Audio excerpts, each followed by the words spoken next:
dhibbaa fi tokkoffaadha. Abjuu bara beelaa qalbiin soora soora jetti.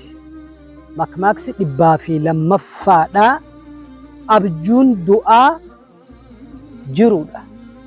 Makmaksi dhibbaa fi sadi abjuun garaa beelaa biddeena jetti. Makmaksi dhibbaa fi afuraffaadha. Abjuun lukkuudha. Firii boqqollooti. Makmaksi dhibbaa fi shanaffaadha. Ableen abbaa qaree murti. Makmaksi dhibbaa fi jaha abshiiriin sheekha bishaan nyaachifte. Makmaksi dhibbaa fi torbaffaadha. Achi naqabii as naqabiin du'a naman oolchitu. Makmaksi dhibbaa fi saddeettaffaadha. Achuu deemtaa kooyinaaf je'i.